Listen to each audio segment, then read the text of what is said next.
Tu aimerais pouvoir exprimer à ton ou ta partenaire ce qui ne te convient pas. Tu aimerais pouvoir lui dire non à certains moments. Tu aimerais lui dire quand tu n'es pas d'accord ou ce qui te conviendrait mieux.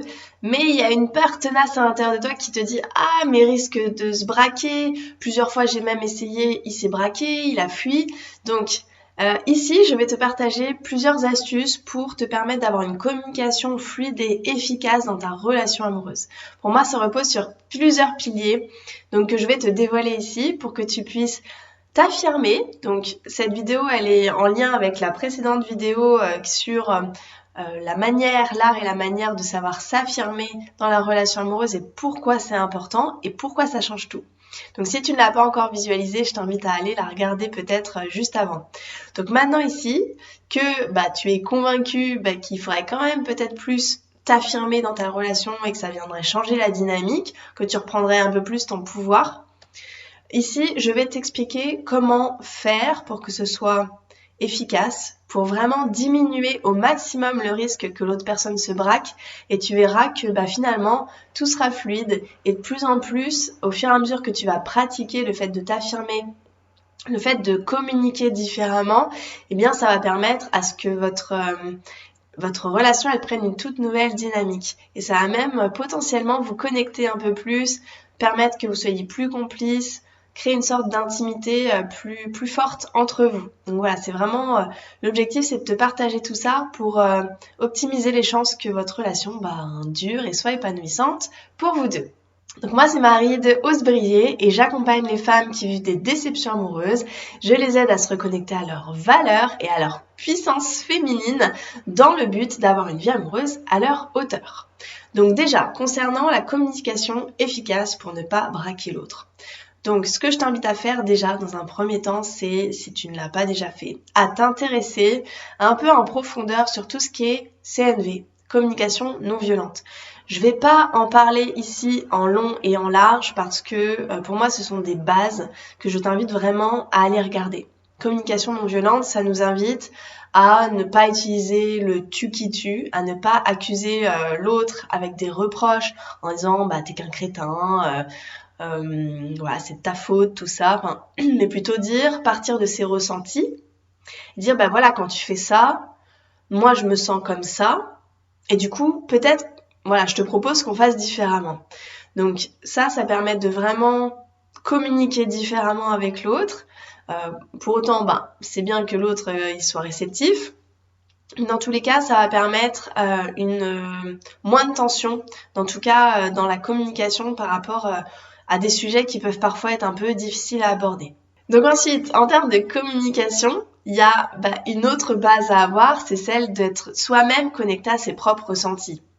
Parce qu'on ne peut pas avoir une communication efficace si c'est pas clair pour nous ce qu'on ressent, c'est pas clair pour nous ce qu'on aimerait, ce vers quoi on veut aller.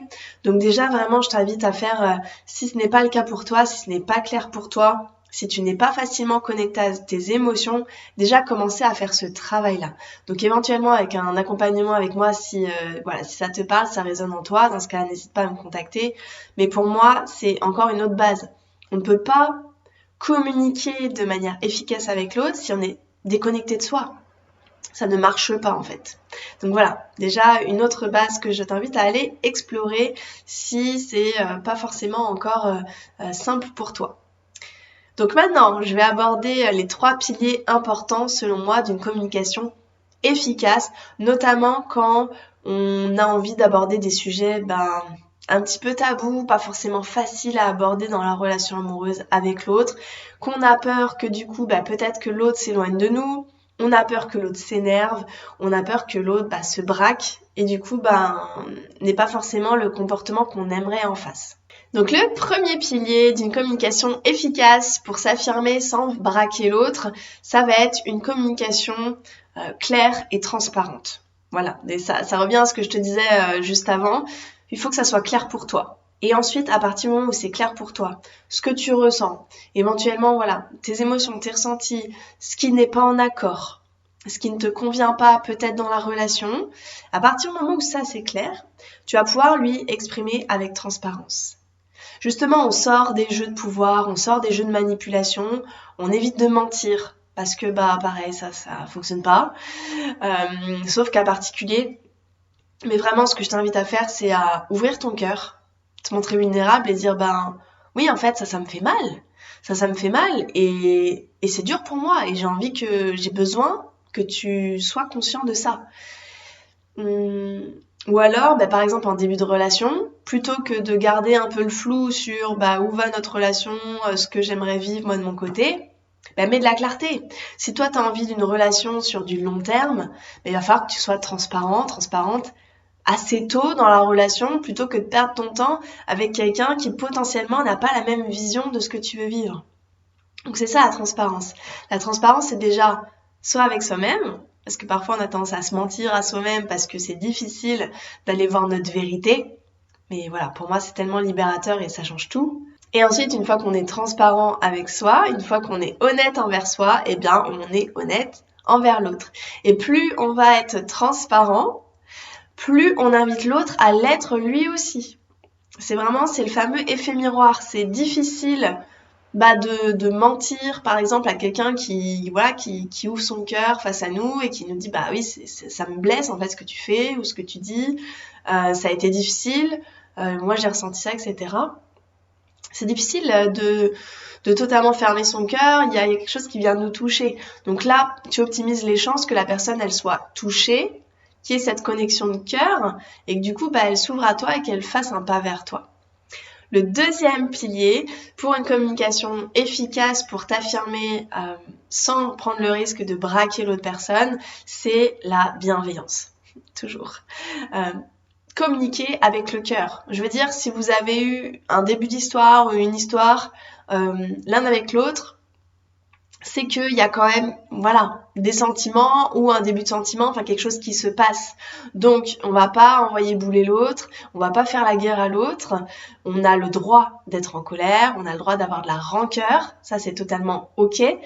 Mais par contre, essayez de toujours mettre un petit peu de rondeur pour justement, si on est trop sec, si on est trop un peu agressif dans nos paroles, si on est trop dans la réaction et que ça se ressent dans les mots, c'est là où la personne, elle se met en position de « je me protège, je me braque et je fuis et tu n'entendras plus jamais parler de moi ». Donc par rapport à ça, garde en tête que toi, le fait de t'affirmer, c'est un geste d'amour envers toi et d'amour pour l'autre, d'amour pour la relation. Fais-lui comprendre ça. Ça va être totalement différent par rapport entre dire... Par exemple, lors d'une séparation par juste un SMS, alors que la relation a été déjà depuis plusieurs mois. Ouais, t'as pas honte de me quitter de la sorte. Je suis pas d'accord. J'ai besoin vraiment que là, tu te présentes chez moi pour qu'on puisse avoir une discussion. Tu vas pas t'en sortir comme ça. De toute façon, je l'ai jamais senti entre nous. T'as toujours été maltraitant, etc. Donc voilà, là, la personne, elle sent l'agressivité.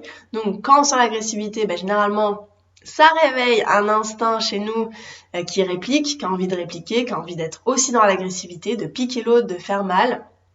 Ou alors, c'est la fuite, quoi. On se met en mode survie. Il y a notre instinct animal qui se réveille quand on se sent agressé. Et du coup, soit on fuit, soit on agresse. Donc ça, on évite d'activer cet instinct-là quand on souhaite quelque chose de l'autre, quand on souhaite avoir une conversation constructive, quand on souhaite que l'autre personne nous comprenne, qu'on a un échange de cœur à cœur, etc., on évite d'activer ça. Pour autant, il va quand même falloir s'affirmer. Donc la troisième clé qui est indispensable, et c'est vraiment pour ça que pour moi, il faut pas avoir utilisé qu'une de ces clés sur les trois, il va falloir utiliser obligatoirement les trois à chaque fois. Donc la clarté et transparence, la bienveillance, et troisième, ça va être la fermeté. La fermeté. Il faut être ferme dans la manière dont tu communiques avec l'autre. Il faut vraiment qu'il comprenne que, non, il n'a pas trop le choix, quoi. Là, ça va vraiment être de toi te sentir légitime dans les limites que tu poses, dans les besoins que tu exprimes, et lui dire, ouais, j'ai vraiment besoin, en fait, que tu les prennes en compte, et qu'ils sentent qu'il y a un certain leadership, en fait, que tu es quand même en train de reprendre le contrôle, qu'il y a quelque chose qui est pas ok, et c'est là où ça peut être le plus challengeant généralement quand on souffre de dépenses affectives notamment. Parce qu'il peut toujours se réveiller cet automatisme de voilà, la personne gentille, qui va toujours dans le sens de l'autre, qui s'adapte comme un caméléon.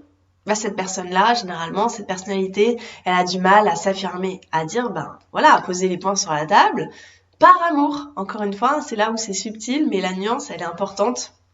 On le fait par amour, avec bienveillance, on n'est pas en train de déclarer la guerre, mais par contre, on est ferme. Pourquoi ? Parce que c'est important pour nous.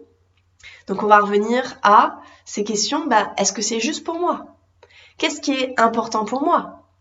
Donc dans les tournures de phrases, ça peut donner quelque chose comme « j'ai besoin que tu considères ma demande ».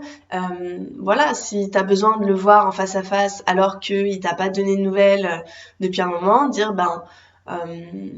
voilà, j'ai pas eu de nouvelles de toi depuis plusieurs semaines alors que ça a pas été clair entre nous, j'ai vraiment besoin d'en parler. Est-ce que c'est ok pour toi qu'on se voit la semaine prochaine pour échanger autour d'un café ?